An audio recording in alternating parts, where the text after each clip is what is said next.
Hello दोस्तों, welcome back to my YouTube channel study with social Sona. तो आज का हिंदी सेशन का तीसरा पार्ट है।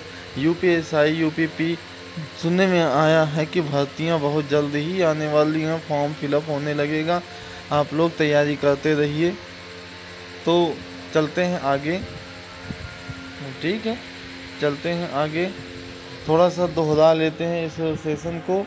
देखो, कंठ से कौन कौन से शब्द बोले जाते हैं? का खा गा घा अंगा। ठीक है। और तालु से कौन से शब्द बोले? चा छा जा झा या। मूर्धन्य टाठा डाढ़ा ना। दंत्य ता था दाधा ना। ओष्ठ्य पाफा बाभा मा।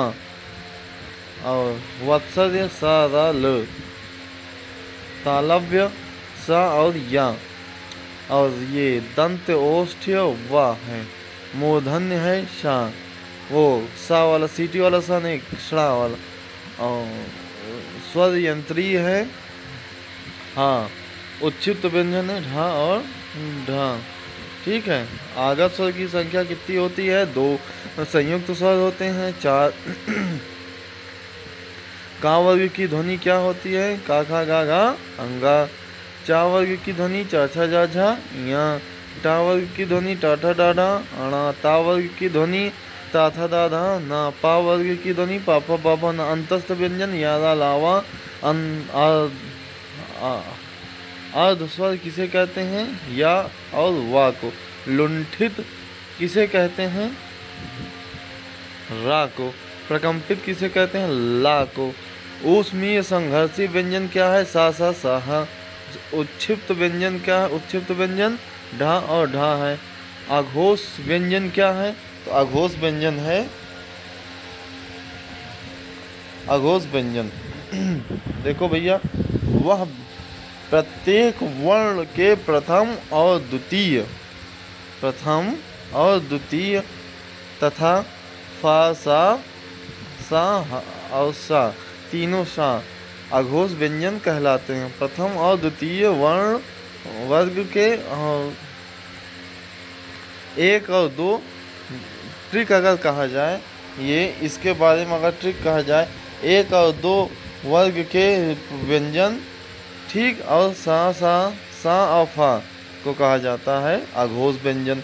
सघोष व्यंजन किसे कहते हैं? सघोष व्यंजन प्रत्येक वर्ग के तृतीय, चतुर्थ और पंचम 3, 4, 5 को सघोष व्यंजन कहते हैं। ठीक है। क्या होता है सघोष व्यंजन? ढा ढा जा या रा ला वा हा तथा सभी स्वर सघोष होते हैं। ठीक, सभी स्वर सघोष हैं। ठीक। अल्प प्राण व्यंजन क्या है? देखो, प्रत्येक वर्ग के प्रथम, तृतीय और पंचम। अल्प मतलब 1, 3 और 5 अल्प प्राण हैं। ठीक है।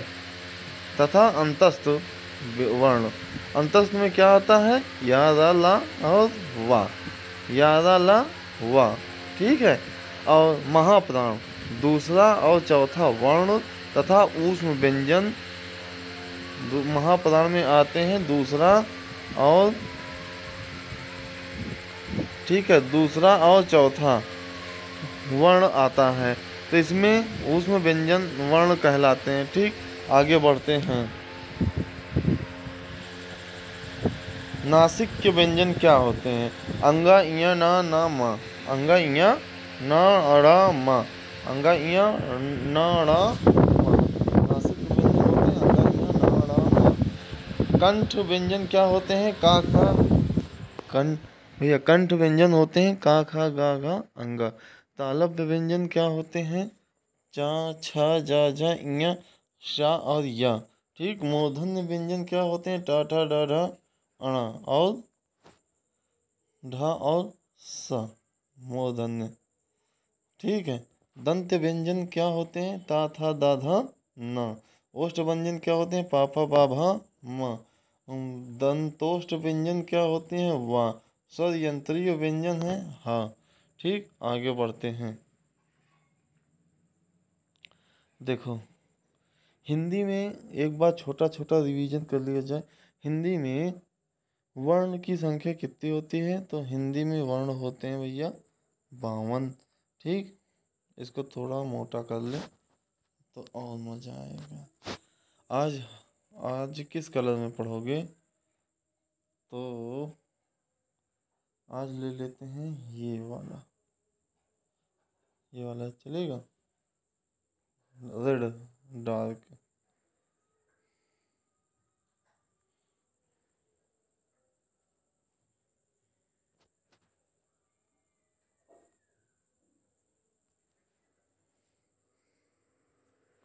ठीक, अब हल्का मोटा हो गया, अब अच्छा से दिखेगा। छा, वो छतरी वाला छा वर्ण किसके किसके योग से बना होता है? तो ये वर्ण बना होता है का और सा से। ठीक है, और कौन सा वर्ण उच्चारण की दृष्टि से दंत्य नहीं है? तो ये टा वर्ण दंत्य नहीं है। का वर्ण उच्चारण की दृष्टि से क्या है? तो का वर्ण कंठ है। ठीक है, वह छोटी से छोटी ध्वनि जिसके टुकड़े नहीं किए जा सकते उसे क्या कहते हैं? वर्ण कहते हैं। वह छोटी से छोटी ध्वनि जिसके टुकड़े नहीं किए जा सकते उसे वर्ण कहते हैं। ठीक, अगला प्रश्न देखते हैं। हिंदी वर्णमाला में स्वरों की संख्या कितनी होती है? हिंदी में 11 स्वर होते हैं। कंठ ध्वनियाँ कौन सी हैं? तो कंठ ध्वनियाँ होती हैं का खा। ठीक, ए ऐ वर्ण क्या कहलाते हैं? ए ऐ वर्ण कंठ तालव्य कहलाते हैं। ठीक, आगे बढ़ते हैं। अयोगवाह कौन है? अन आ अयोगवाह होते हैं। ठीक, अघोष वर्ण कौन होते हैं? श, और महाप्राण भी होता है सा। हिंदी की सा ध्वनि क्या है? तालव्य है।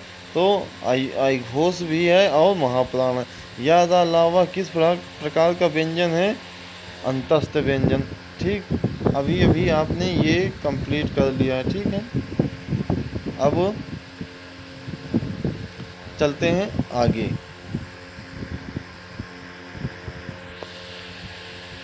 हाँ तो भाइयों, शुरू करते हैं व्यंजन। ठीक, सॉरी व्यंजन नहीं, विराम चिन्ह। तो विराम का अर्थ है ठहराव या रुकना।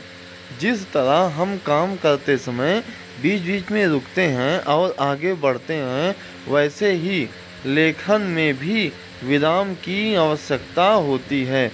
अतः पाठक के मनोविज्ञान को ध्यान में रखते हुए भाषा में विरामों का उपयोग आवश्यक है। श्री कामता प्रसाद गुरु जी ने विराम चिन्हों को अंग्रेजी से लिया हुआ मानते हैं। वे पूर्ण विराम को छोड़ शेष सभी विराम चिन्ह को अंग्रेजी से संबद्ध करते हैं। ठीक है, आगे बढ़ते हैं। तो अल्प विराम, चलो अभी थोड़ा सा पतला कर लें तो आगे बढ़ते हैं ताकि विराम चिन्ह आसानी से समझ में आए। ठीक,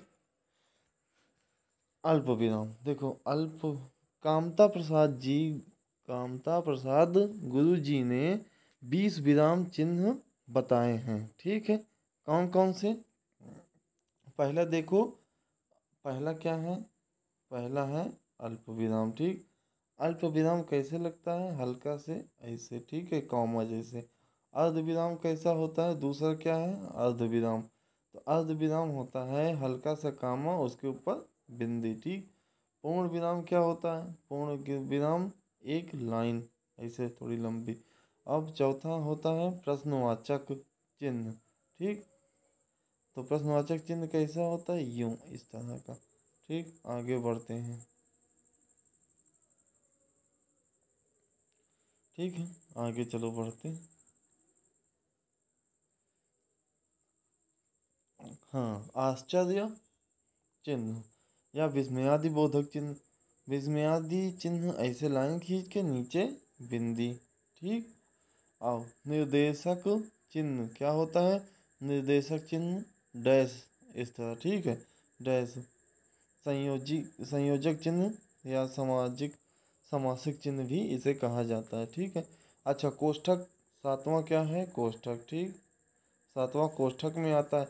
तो कोष्ठक तीन प्रकार के, एक छोटा कोष्ठक, एक बड़ा कोष्ठक, एक मझिला कोष्ठक और एक बड़ा। ठीक है। और कुछ लोग बार को भी कोष्ठक मानते हैं, ये गणित में माना जाता है। आगे बढ़ते हैं। अवतरण चिन्ह। अवतरण चिन्ह कैसा होता है? एक यहाँ कॉमा और एक इधर का कॉमा। ठीक है। उपविराम या अपूर्ण विराम कैसा होता है? ऐसे दो बिंदी, एक ऊपर एक नीचे। ठीक, तो इसे श्री गुरु जी ने विसर्ग के रूप में समकक्ष बताकर मान्यता देने की बात करते हैं। ठीक है। विसर्ग वही जो आहा वाला होता है ना, ऐसे। ठीक है, इस तरह से विसर्ग कैसा होता है? ऐसे। ठीक, आगे बढ़ते हैं। तो 10वां क्या है? 10वां है हमारा विवरण चिन्ह।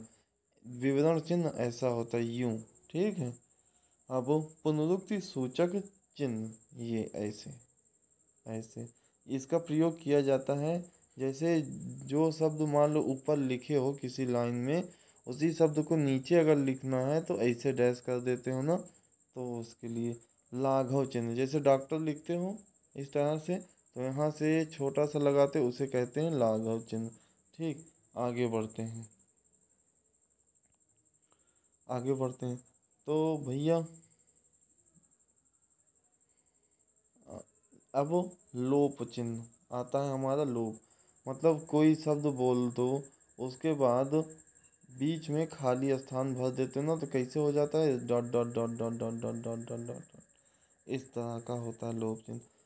पाद चिन्ह हल्का से इसे डैश। ठीक, दीर्घ उच्चारण मतलब वो जैसे पांच तरह का ऐसा होता है ना, पांच के तरह, उसे दीर्घ उच्चारण कहते हैं।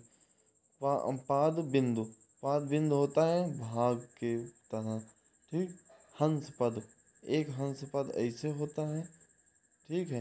हंस पद, कोई अक्षर भूल जाओ, कोई शब्द भूल जाओ तो उसको ऐसे बना के हंस पद का चिन्ह ऊपर लिख दो। ठीक, हंस पद हो जाता है। अब टीका सूचक। टीका सूचक ऐसे पर ऐसे। ठीक है, फिर प्लस या दो की तरह भाग। ठीक है, आगे बढ़ते हैं। 19वां तुल तुल्यता सूचक मतलब बराबर का चिन्ह।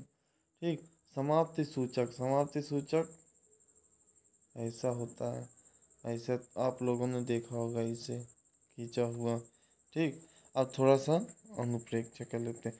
विराम का अर्थ क्या होता है? तो भैया विराम का अर्थ होता है ठहराव। ठीक, श्री कामता प्रसाद गुरु जी के अनुसार विराम चिन्ह की संख्या कितनी होती है?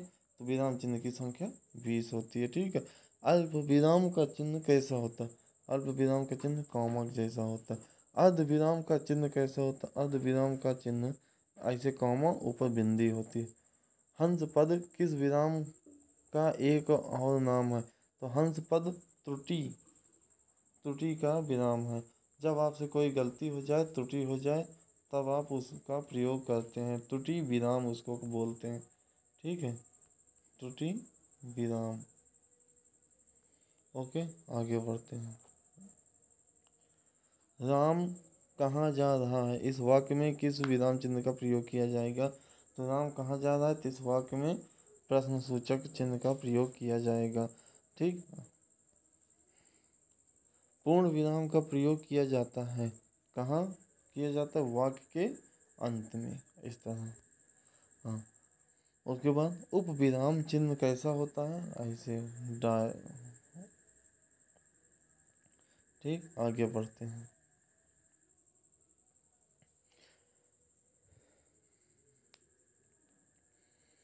किस विराम चिन्ह का प्रयोग सर्वाधिक होता है? तो किस विराम चिन्ह? अल्प विराम चिन्ह का प्रयोग सर्वाधिक होता है। उद्धरण, उद्धरण चिन्ह का प्रयोग कब किया जाता है? जब किसी कथन का ज्यों का त्यों लिखा जाता है, तब उद्धरण चिन्ह का प्रयोग किया जाता है। ठीक, संक्षिप्त रूप दिखाने के लिए विराम चिन्ह कैसे किया जाता है? ऐसे लाघव चिन्ह का। ठीक, निर्देशक। ठीक है, निर्देशन चिन्ह का प्रयोग किया जाता है कहाँ? संकेत के लिए निर्देशन। ठीक, आगे बढ़ते हैं। रात्रि निशा में रिक्त स्थान पर किस चिन्ह का प्रयोग किया जाए? तो भैया रात्रि, ठीक, रात्रि is equal to Nisha.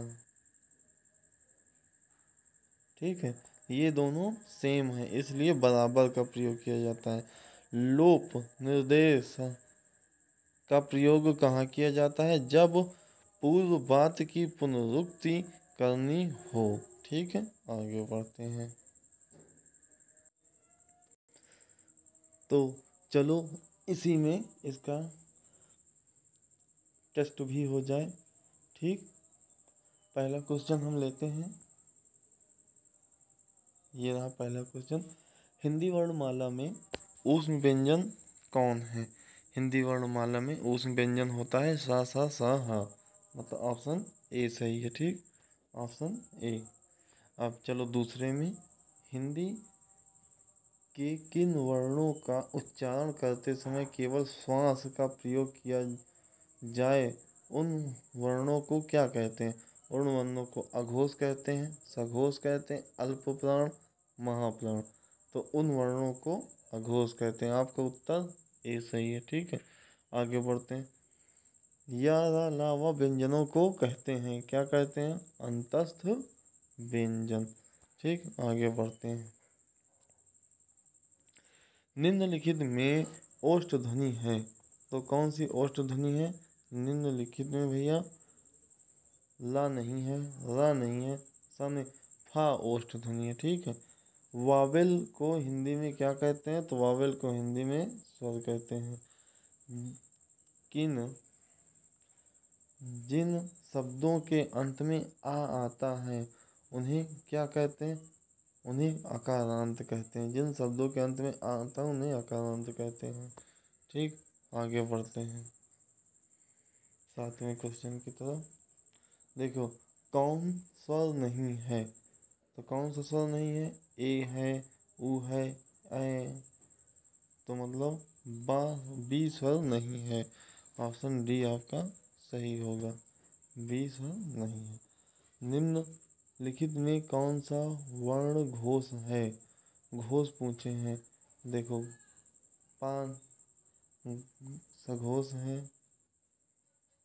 Sorry अघोष है, टा अघोष है, फा अघोष है, डी वाला दा, सी वाला सही है आपका। ठीक, भाषा की सबसे छोटी इकाई किसे कहते हैं? तो भाषा की सबसे छोटी इकाई को वर्ण कहते हैं। ठीक, वर्णमाला किसे कहते हैं? तो वर्णमाला व्यवस्थित वर्ण समूह को वर्णमाला कहते हैं। आगे बढ़ते हैं। निम्नलिखित से कंठ ध्वनियाँ कौन सी हैं? तो निम्नलिखित में कंठ ध्वनियाँ हैं का, खा, गा। ठीक, ये वाला पहला ही उत्तर देखते ही ठीक लगाना। ठीक, आगे बढ़ते। निम्नलिखित में से उच्चारण स्थान के आधार पर मूर्धन्य व्यंजन बताइए। मूर्धा होता है डा और ढा। गा घा कंठ है, जा झा तालु है, पा फा आपका ओष्ठ है। निम्नलिखित में से अल्प प्राण कौन से हैं? तो निम्नलिखित में से अल्प प्राण है, अल्प मतलब 2 और 1, 3, 5 अल्प प्राण कहलाते हैं। 1, 3, 5 अल्प प्राण। ठीक, तो ये हैं, ये का और गा। ठीक, आपका ऑप्शन बी सही है। देखो 14 नंबर देखते हैं। निम्नलिखित शब्दों में से नवीन विकसित ध्वनियाँ कौन सी हैं? तो नवीन विकसित ध्वनियाँ ये हैं, ये उर्दू से लिया गया। ठीक है, आगे बढ़ते हैं।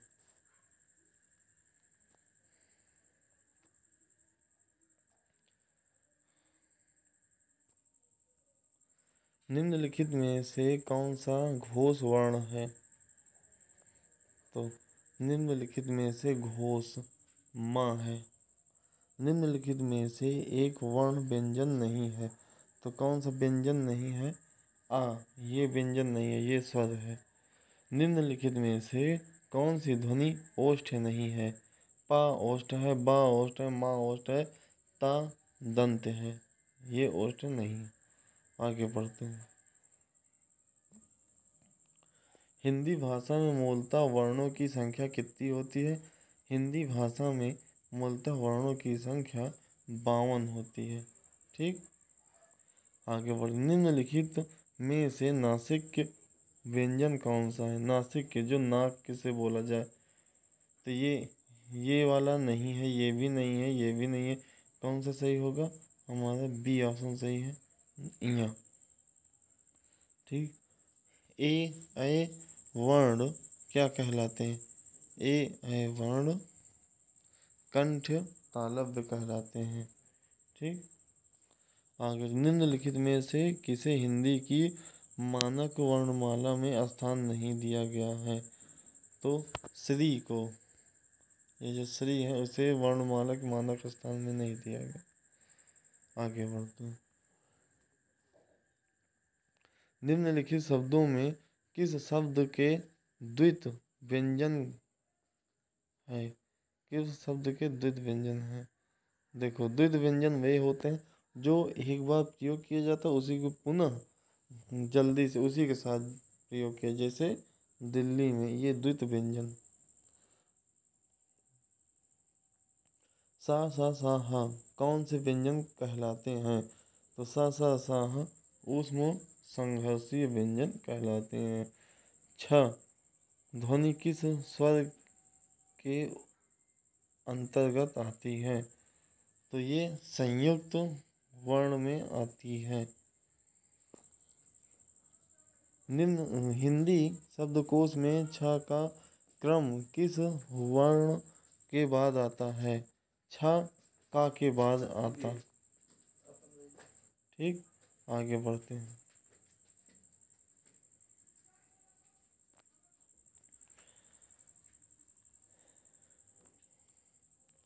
आगे बढ़ते हैं। तो ज्ञ वर्ण किन वर्णों के संयोग से बना है? ज्ञ, तो ज्ञ वर्ण बना है आधा जा और ज्ञ के संयोग से। निम्नलिखित में से अघोष वर्ण कौन कौन सा है? अघोष सा है। ठीक, सा घा, ये वाला 28 नंबर क्वेश्चन देखते हैं। घा वर्ण का उच्चारण कौन सा है? तो घा कंठ है। ठीक, इधर निम्नलिखित में से कौन सा पश्च स्वर है? पश्च मतलब पीछे से जो बोला जाए। आ स्वर पश्च स्वर है। खड़ी पाई वाले व्यंजनों का संयुक्त रूप कैसे बनाया जाना चाहिए?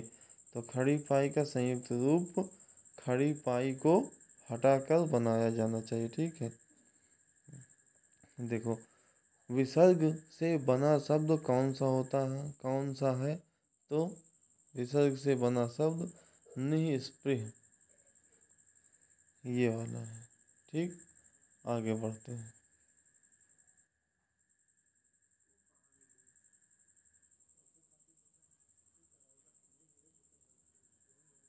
निम्नलिखित में से संयुक्त व्यंजन कौन सा है? तो ये। ठीक, अभी निम्नलिखित में से कौन सा वर्ण उच्चारण की दृष्टि में से दंत नहीं है? दंत कौन सा नहीं है? ये टा वर्ग नहीं है। कौन सा अमानक वर्ण है? तो अमानक वर्ण कौन सा है? ये भक वाला। ठीक, हाँ। छ वर्ण किसके किसके योग से बने हैं? तो छ वर्ण का प्लस सा से बना है। इनमें से कौन सा वर्ण स्वर है? तो इनमें से ए स्वर है। ठीक, अब ये वाला देखो। निम्नलिखित में से अंतस्थ व्यंजन निम्नलिखित में से अंतस्थ व्यंजन कौन सा है? तो अंतस्थ व्यंजन या है। इनमें से ओ का उच्चारण स्थान कौन सा है? ओ, तो ओ का उच्चारण स्थान होता है कंठ ओष्ठ। ठीक, आगे बढ़ते हैं।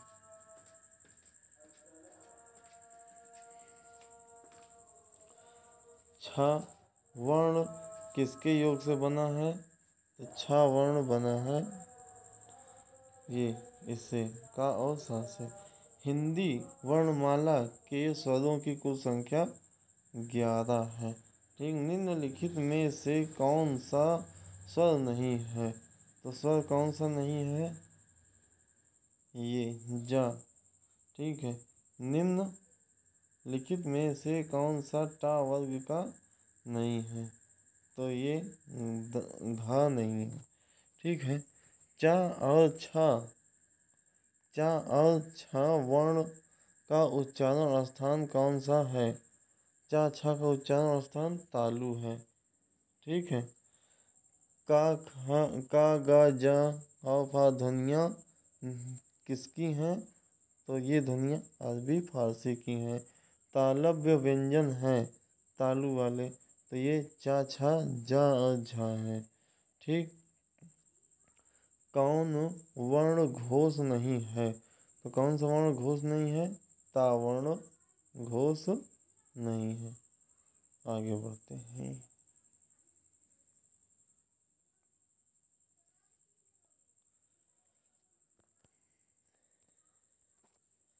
हिंदी वर्णमाला में व्यंजनों की संख्या कितनी होती है? तो हिंदी वर्णमाला में व्यंजन की संख्या 33 होती है। किस शब्द में री स्वर नहीं है? तो आज में नहीं है। आगे बढ़ते हैं। ठीक, ध्वनि देखो, किन ध्वनियों को अनुस्वार कहा जाता है? तो किन ध्वनियों को अनुस्वार कहा जाता है? स्वर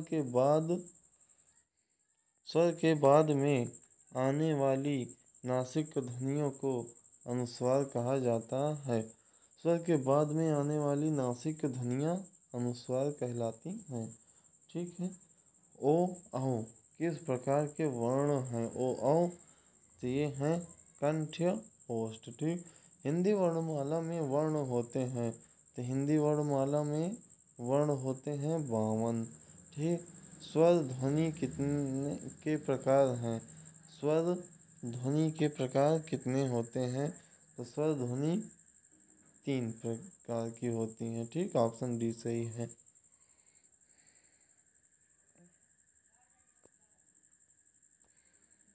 देखो, निम्नलिखित में कंठ ध्वनियाँ कौन सी हैं? तो का और खा कंठ ध्वनियाँ।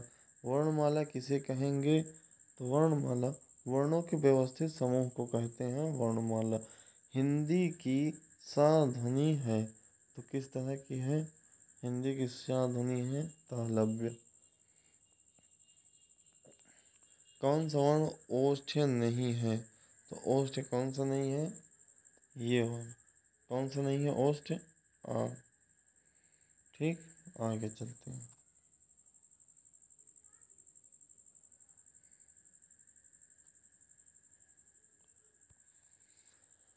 आधुनिक व्याकरण की दृष्टि से बा वर्ण का वैशिष्ट है, तो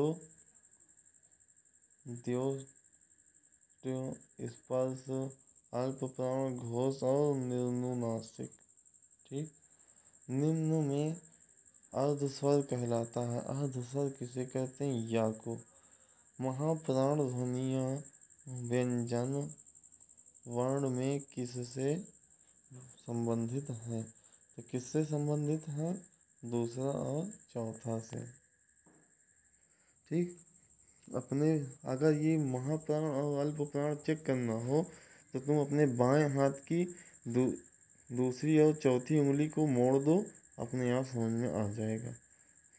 देखो, भाषा की सार्थक लघुत्तम इकाई है, तो भाषा की सार्थक लघुत्तम इकाई क्या है?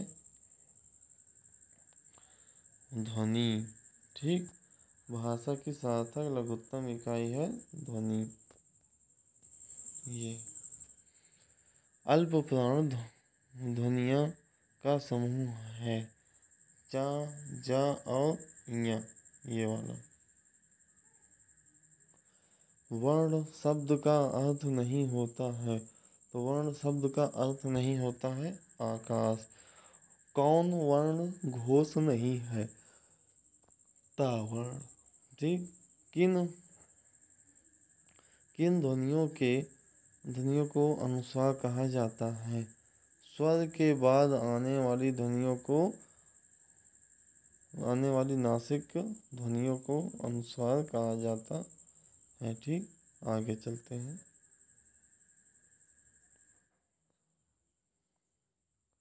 देखो, निम्नलिखित में कौन व्यंजन अल्प प्राण है? तो निम्नलिखित में चा अल्प प्राण है। इनमें से कौन सा वर्ण स्पर्श व्यंजन नहीं है? तो कौन सा नहीं है? या। किस शब्द में री स्वर नहीं है? तो इसमें रिवाज में नहीं। निम्नलिखित में से दंत्य वर्ण है दा। दंत्य वर्ण कौन सा है? ता। आगे बढ़ते हैं।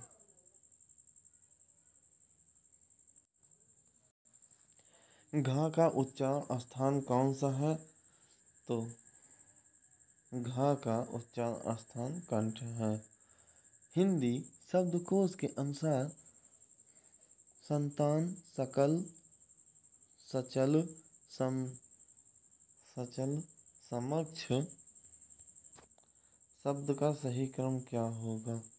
तो देखो, पहले संतान आएगी, सा, फिर न, इस तरह से आ आएगा ना, अन की मात्रा, फिर का आएगा, फिर छा आएगा, फिर चा आएगा। ठीक। चलते हैं आगे। निम्न में महाप्राण वर्ण है, ये था है। ठीक। निम्नलिखित व्यंजनों में से कौन सा संयुक्त नहीं है? तो कौन सा नहीं है संयुक्त? ये सा वाला। निम्नलिखित में से कौन सा व्यंजन स्पर्श संघर्षी नहीं है? जा नहीं है। ठीक। हिंदी वर्णमाला में व्यंजनों की संख्या है। हिंदी वर्णमाला में व्यंजनों की संख्या है 33। ठीक। आगे बढ़ते हैं। निम्न में से महाप्राण वर्ण है, तो निम्न में से महाप्राण वर्ण कौन सा है? था। हिंदी शब्दकोश में आ, औ, वा किस वर्ण के साथ आता है? तो आता है आ के साथ। ठीक। छ वर्ण किसके योग से बना है? तो ये का और सा के योग से बना। निम्न में से कौन सा शब्द अमात्रिक है? तो कौन सा है अमात्रिक? काला राम। ठीक है। आगे बढ़ते हैं। हिंदी शब्दकोश में छ का क्रम किस वर्ण के बाद आता है? तो छ का क्रम आता है का वर्ण के बाद। ए के उच्चारण स्थान का नाम है, तो किसका नाम है? कंठ्य तालव्य का। ठीक। निम्नलिखित में से कौन वर्ण अंतस्थ नहीं है? तो कौन नहीं है? हाँ। ठीक। आगे बढ़ते हैं।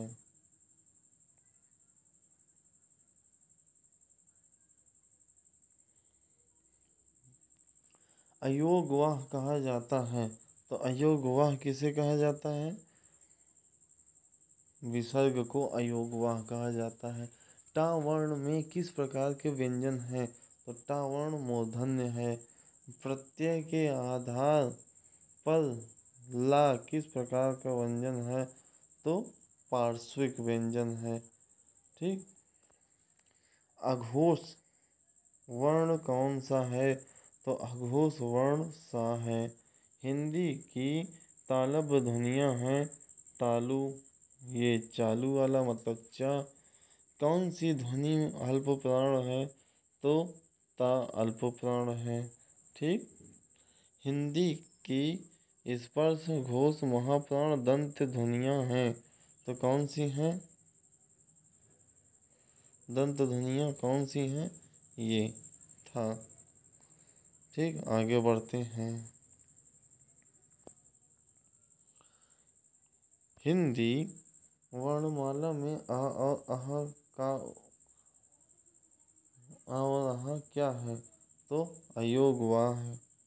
ठीक, हिंदी वर्ण हिंदी की इस स्पर्श घोष महाप्राण औष्ठ्य है। तो कौन सा है? भा। ठीक, ये भा। आगे बढ़ते हैं।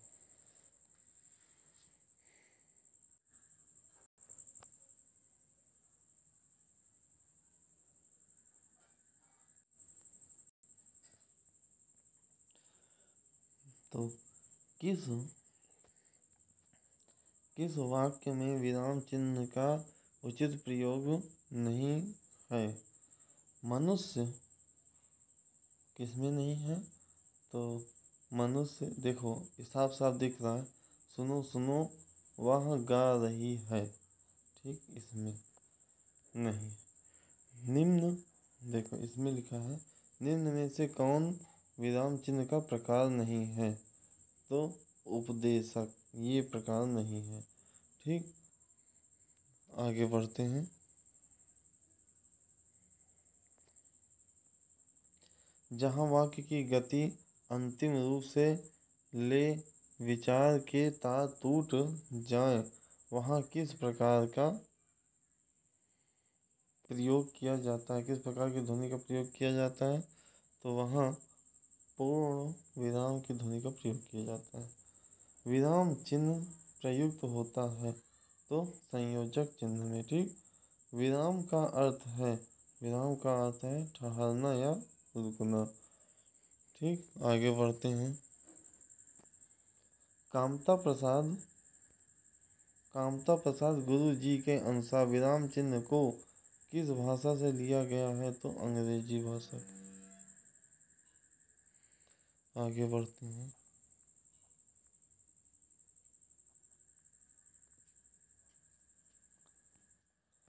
श्री कामता प्रसाद गुरु जी के अनुसार विराम चिन्ह की संख्या है 20। अल्प विराम चिन्ह को पहचानिए।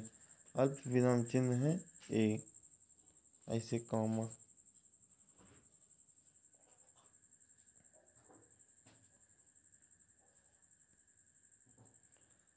देखो, आशीष, राहुल, राजा, शुक्ल और वैभव अपने कार्य में संलग्न हैं।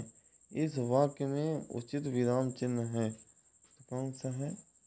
अल्प, ये कॉमा।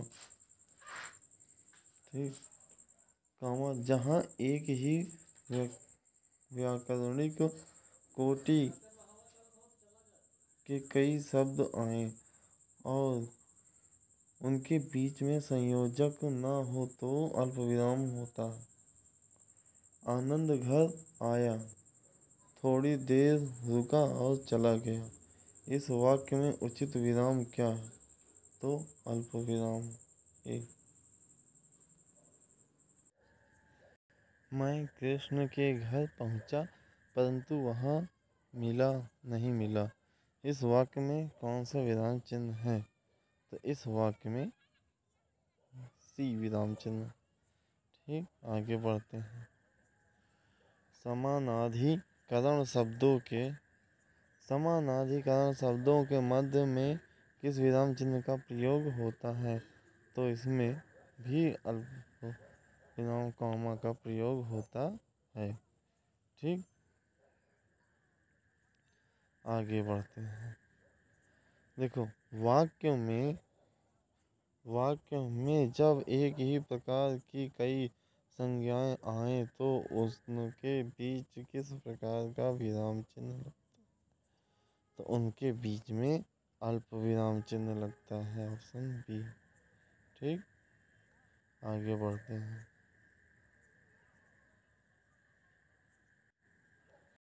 ठीक, देखो प्रश्न है, छंदों के एक चरण की समाप्ति पर किस विराम चिन्ह का प्रयोग होता है? तो अल्प विराम का प्रयोग होता है। रामू जो बड़ा अच्छा खिलाड़ी है वह कल उसकी टांग टूट गई। वाक्य में उचित विराम का प्रयोग करें। तो वाक्य में अल्प विराम लगेगा। ठीक।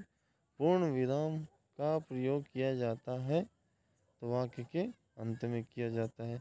किस वाक्य में पूर्ण विराम चिन्ह का प्रयोग नहीं किया गया है? तो कहाँ नहीं किया गया है? छंदों के चरण की समाप्ति में नहीं किया गया।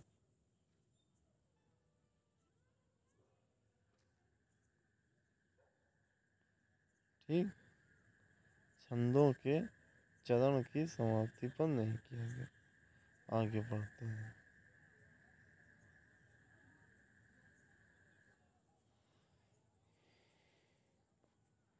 जाना। देखो अगला प्रश्न है, जाना है तो जल्दी जाओ वाक्य में कौन सा विराम चिन्ह लगेगा? तो वाक्य में अल्प विराम लगेगा। ठीक। तुम कब आओगे, इस वाक्य में उचित विराम का प्रयोग करें। तो इस वाक्य में प्रश्नवाचक लगेगा। तुम्हें पाकर कितना आनंद आ रहा है, वाक्य में उचित विराम चिन्ह का प्रयोग करें। तो तुम्हें पाकर आनंद मतलब विस्मयादि बोधक। ठीक। कबीर वाणी के डिक्टेटर थे, इस वाक्य में किस विराम चिन्ह का प्रयोग होगा? तो इस वाक्य में उद्धरण विराम चिन्ह का प्रयोग होगा। ठीक। देखो, माँ मेरा कल्याण करो वाक्य में उचित विराम चिन्ह का प्रयोग करें। तो इसमें क्या लगेगा? अल्प विराम। जब वाक्य में एक समान अधिकार का प्रयोग होता है तो किस विराम चिन्ह का प्रयोग होता है? तो उसमें अर्ध विराम चिन्ह का प्रयोग होता है। संयोजक चिन्ह को किस अन्य नाम से जानते हैं? तो संयोजक चिन्ह को समासिक चिन्ह के नाम से जानते हैं। आगे चलते हैं।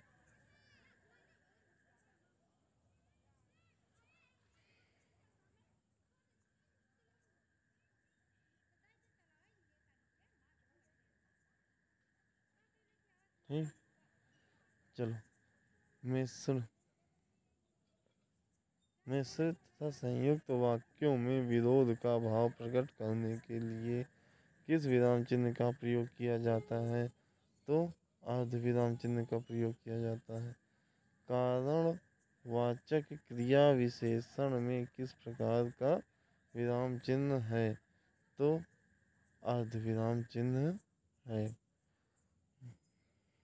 ठीक। भूल सुधारने अथवा शब्द में त्रुटि को सही दिखाने के लिए किस कोष्ठक का प्रयोग करते हैं? तो वर्गाकार या बड़ा कोष्ठक का प्रयोग करते हैं। विवरण चिन्ह को पहचाने। तो विवरण चिन्ह होता है ऑप्शन बी, ऐसे बिंदियां होती हैं और ऐसे लाइन होती है। ठीक। पुनरुक्ति पुनरुक्ति सूचक व लाघव चिन्ह को बताओ। तो पुनरुक्ति सूचक ये होता है, लाघव चिन्ह ऐसे होता है। ऐसे पुनरुक्ति सूचक लाघव चिन्ह गोला वाला, इस तरह से हल्का। ठीक। आगे बढ़ते हैं।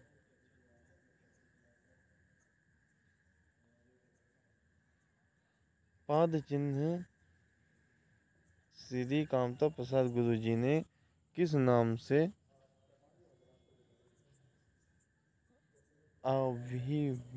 विहित किया था? तो किस नाम से विहित किया था पाद चिन्ह को? रेखा से। ठीक। हंस पद किस विराम का एक और नाम है?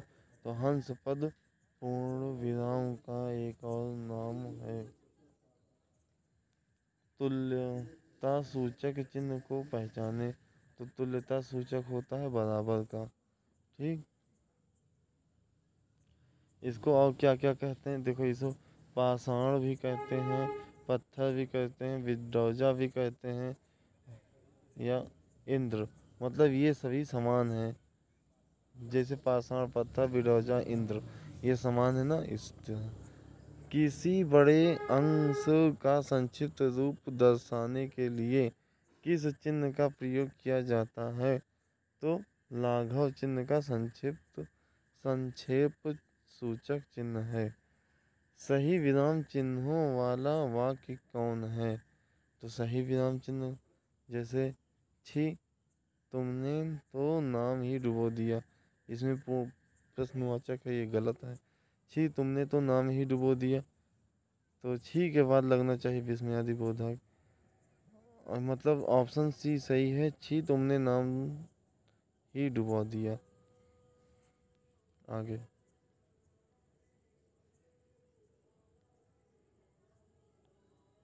ठीक।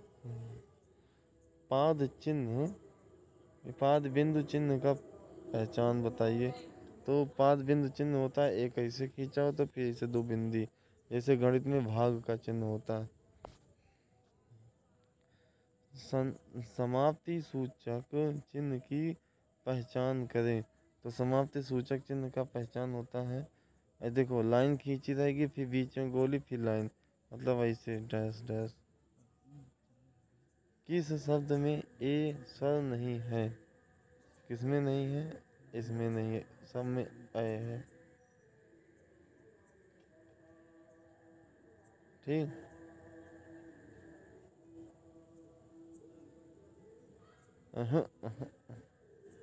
वैदिक पैतृक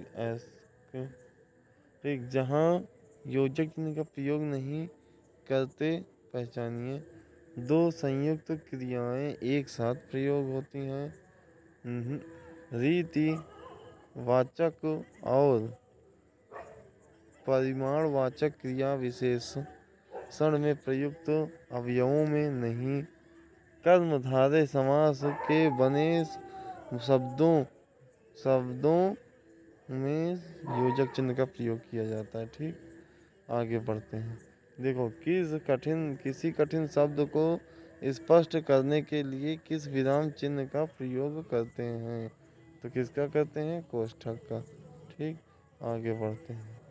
तो ये देखो, समाप्ति सूचक का चिन्ह लग गया है, मतलब यहाँ पे आपका वर्ण पहला लेसन समाप्त होता है विराम का, विराम चिन्हों का और वर्णों का, स्वर और व्यंजनों का। ठीक, तो मिलते हैं अगले वीडियो में, तब तक के लिए वीडियो को लाइक करो, शेयर करो, सब्सक्राइब करो। जय हिंद, जय भारत, वंदे मातरम, जय श्री राम।